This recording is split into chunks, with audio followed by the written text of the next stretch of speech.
What's up mga boss? Welcome back na naman sa ating channel. Panibagong video na naman, panibagong PC build bago matapos ang 2023. Ito ang ating processor, naka AM5 platform na tayo. At syempre, ang ating graphics card, Radeon RX 7600. So ano pang inaantay mo? Pasok na natin ang intro.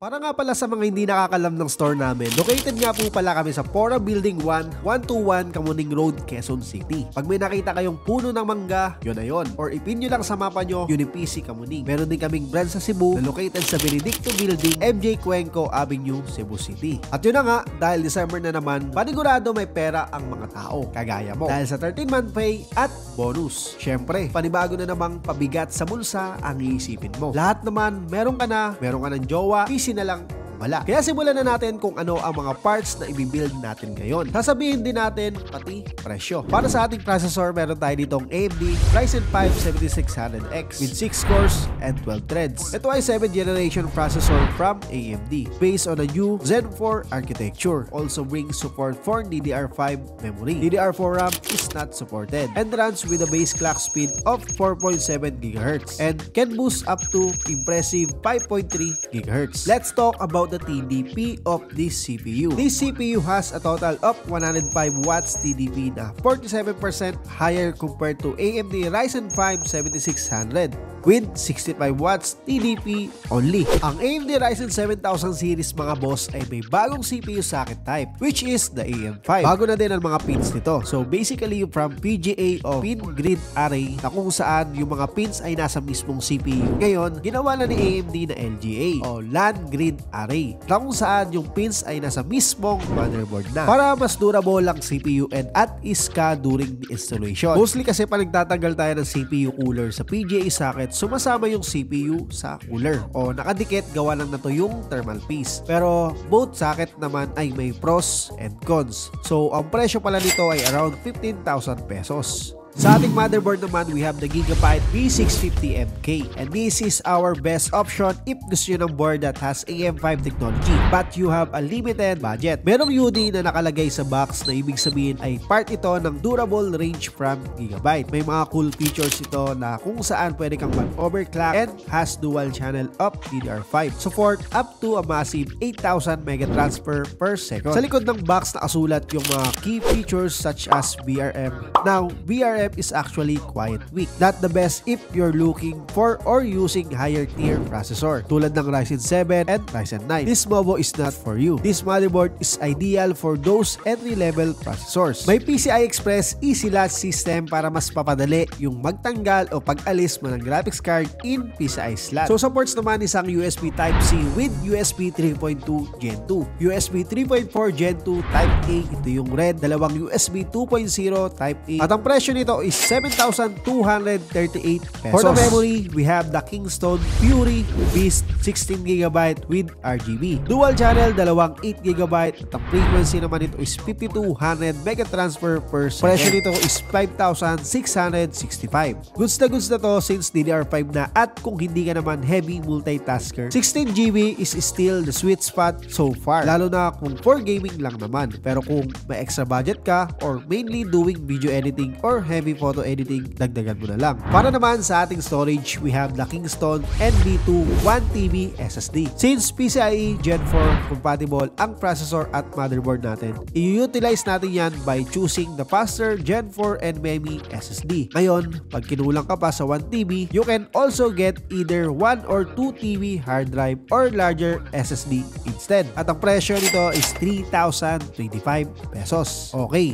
CPU cooler naman. Meron tayo ditong Cougar Poseidon Elite ARGB 240 kasi walang kasamang stock CPU cooler ang ating CPU. So, di sa AIO liquid cooler, napaka-angas ka nito dahil may multi-angle rotatable ARGB water block na siya. May dalawang 120mm fan at ang fan speed naman ay up to 2,200 RPM. Meron din itong unique outer right pins design. Ito nga yung normal na makikita mo sa iba at ito yung meron ang Cougar Poseidon Elite 240 for heat transfer efficiently.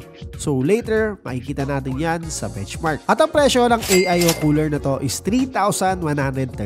Next, ang secret to good budget-friendly gaming PC is palagi mong i-prioritize ang graphics card as much as possible to have better gameplay, faster frame rate on high settings you turn up, and high resolution can run. So for graphics card or GPU, we have the Radeon RX 7600 Gaming OC 8GB ng Gigabyte. 8 pin for power. May tatlong fan na tinatawag ng Gigabyte na WindForce cooling system. Features 380mm unique blade fans na kung saan alternate ang ikot. May 5 composite copper heat pipes na directly touch the GPU, 3D active fan, and screen cooling, which together provides high efficiency heat dissipation. At meron na ding RGB, 16.7M color option, and numerous lighting effects you can choose. May protection backlight din. Definitely a good option on 1080p max settings and works great in 1440p gaming. This card will be enough to run even some of the most demanding titles from high settings. At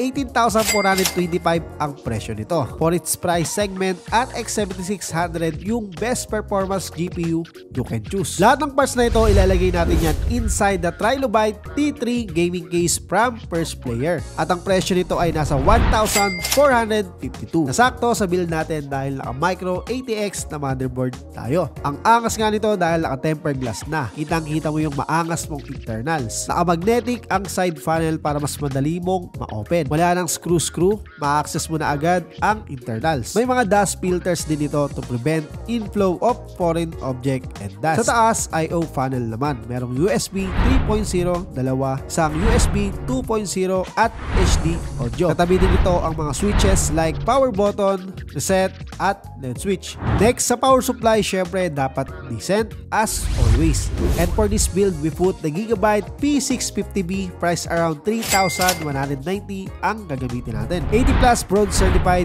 up to 89% efficiency. At para sure, chinek natin yan sa website kung saan andon ang mga certified at mapagkaatiwala ang mga PSU. Yun na nga, nakita natin, certified nga ito. Syempre, Gigabyte yan eh. Naka-mesh braided cable provides the best solution for the system builds. Ang mesh braided cable reduce the clutter and improves the airflow in case. Itong 650 watts enough na tong PSU na to power up ang mga components natin.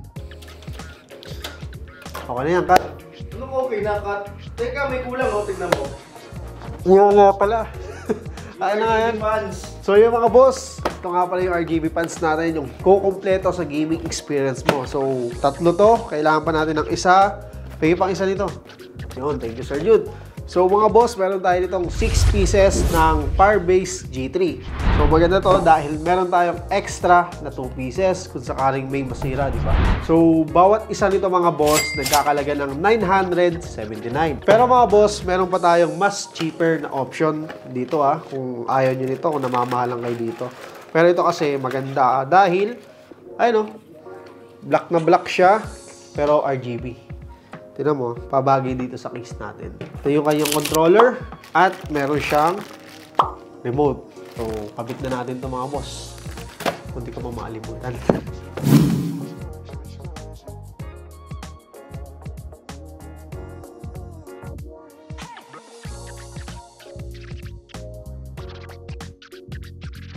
Heto na mga boss, buo na ang ating system unit.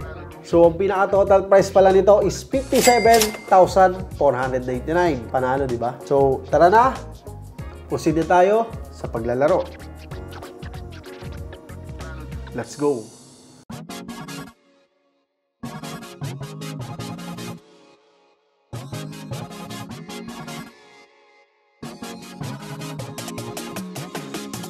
So ito na nga, simulan natin sa Valorant on very high settings at 1080p. We're getting around 579 average FPS.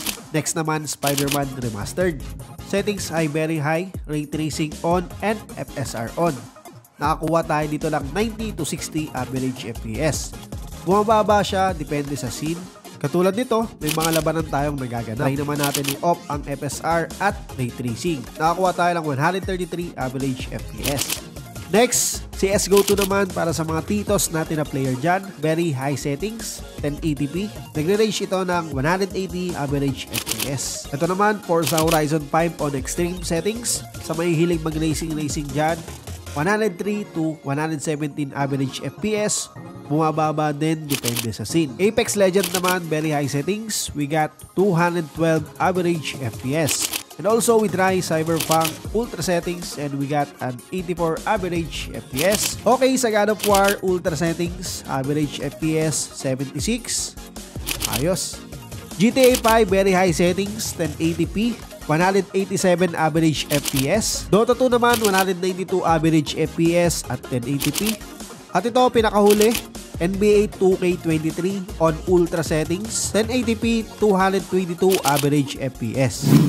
Yon mga boss, kitang-kita nyo naman ang smooth experience natin sa paglalaro. Diba, Sir Jude? Sir! Kaya kung interested ka, mag-inquire ka lang. Ito yung mga contact details natin. Ayan. Yan. At i-ready mo na yung 13-month pay mo o kaya bonus. Pero kung gusto mo naman ito, 57,499. Ayos, di ba? Sa benchmark natin, lahat ng games natin, tinest natin sa pinaka-highest settings na meron yung laro na yon. Pero kung gusto mo naman ng mas mataas na FPS, as always, pwede mo namang timplahin yung settings. And we also thank Gigabyte for allowing us to review their components. Iba talaga pag gawang Gigabyte. Napaka-portable na, durable pa. At napakadali din lumapit pag magpapawarranty. Again, i-ready mo na yung 13-month pay mo o kaya bonus mo at magpabuild ka na sa amin. At kung hindi ka pa napag-subscribe, mag-subscribe ka na. Ako si Jay from UniPC. Where affordability meets the quality. Bye-bye.